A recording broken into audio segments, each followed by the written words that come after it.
మంచి వీడియోతో మీ ముందుకొచ్చాను. తొందరలో మనకు వసంత నవరాత్రులు రాబోతున్నాయి. ఉగాది నుంచి వసంత నవరాత్రులు ప్రారంభమవుతాయి. అమ్మ దయ ఉంటే అన్నీ ఉన్నట్లే కదా!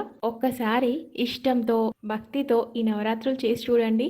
ఎలాంటి మార్పులు కలుగుతాయో మీకే అర్థమవుతుంది. ఈ వీడియోలో మనం నవరాత్రులు ఏ విధంగా చేయాలి? ఎలాంటి నియమాలు పాటించాలి? ఎన్ని రోజులు చేయాలి? ఇవన్నీ క్లియర్‌గా తెలుసుకుందాం. సో, వీడియోని ఎక్కడ స్కిప్ చేయకుండా చివరి వరకు చూడండి. సంవత్సరంలో చాలా ముఖ్యమైనవి 2 నవరాత్రులు. శరన్నవరాత్రులు ఒకటి, వసంత నవరాత్రులు ఒకటి. ఇప్పుడు మనకు రాబోతున్నవి వసంత నవరాత్రులు. ఉగాది నుండి శ్రీరామనవమి వరకు ఈ 9 రోజులు అమ్మవారిని లలితాదేవి రూపంలో పూజిస్తారు. వీటినే వసంత నవరాత్రులు అంటారు. అమ్మవారినే కాదు, శ్రీరాముడిని కూడా ఈ 9 రోజులు పూజించాలి. శ్రీరాముడు మానవ రూపంలో జన్మించింది శ్రీరామనవమి రోజు. అయితే తల్లి గర్భం నుంచి భూమి మీదకు రావడానికి చివరి 9 రోజులు కాబట్టి వీటిని గర్భ నవరాత్రులని కూడా అంటారు. అందుకే ఈ 9 రోజులు రాముణ్ణి కూడా పూజించాలి. పూజ చేసే విధానం గురించి తెలుసుకుందాం. లలితాదేవి చిత్రపటాన్ని కానీ విగ్రహాన్ని కానీ పీఠం వేసి ఏర్పాటు చేసుకోండి. ఈ 9 రోజులు ఆ పీఠాన్ని కదిలించకూడదు. ప్రతిరోజు ఉదయం సాయంత్రం ఒకే సమయంలో పూజించాలి. కలశం సాంప్రదాయం ఉన్న వాళ్ళు పెట్టుకోండి, లేదంటే నార్మల్గా ఫోటోని పెట్టి పూజించుకోవచ్చు. ప్రత్యేకంగా పీఠం పెట్టుకోవడం కుదరని వారు మన పూజ గదిలో శివపార్వతులను మనం నిత్యం పూజిస్తూ ఉంటాం కదా.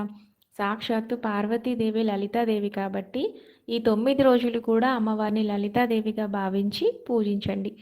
ఏ విధంగా పూజించినా కూడా, అంటే పీఠం వేసి పూజించినా, నిత్య పూజలో అమ్మవారిని పూజించినా, మొదటగా గణపతికి పూజ చేసిన తర్వాత అమ్మవారికి షోడశోపచార పూజ చేయాలి.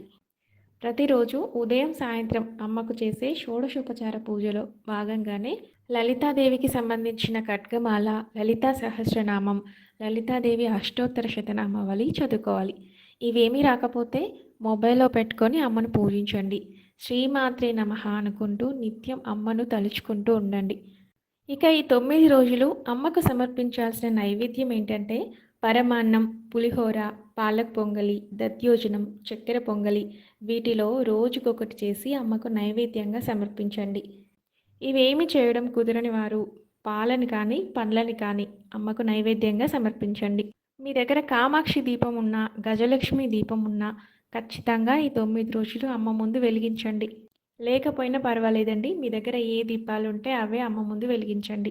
ఈ 9 రోజులు అమ్మను పూజించిన తర్వాత చివరి రోజు అమ్మకి చీర, గాజులు, పసుపు, కుంకుమ, పువ్వులు పెట్టి సాగనంపాలి.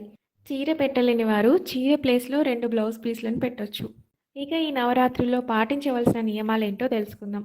భూషయనం చేయాలి, బ్రహ్మచర్యం పాటించాలి, సాత్విక భోజనం చేయాలి, మాంసాహారం అస్సలు ముట్టుకోకూడదు, అబద్ధాలు చెప్పకూడదు. ఈ 9 రోజులు చేయడం కుదరని వారు కనీసం 5 రోజులైనా చేసుకోండి. ఆ 5 రోజులు కూడా కుదరకపోతే చివరి 3 రోజులు చేసుకోండి. అవి కూడా కుదరకపోతే ఒక్క రోజైనా అమ్మని పూజించుకోవచ్చు. సో ఇదండి వీడియో. వసంత నవరాత్రుల గురించి పూర్తి ఇన్ఫర్మేషన్. తప్పకుండా అమ్మని ఈ నవరాత్రుల్లో కనీసం ఒక్క రోజైనా పూజించి అమ్మ అనుగ్రహాన్ని పొందండి. వీడియో యూస్ఫుల్ అనిపిస్తే లైక్ చేయడం మర్చిపోవద్దు. Thanks for watching.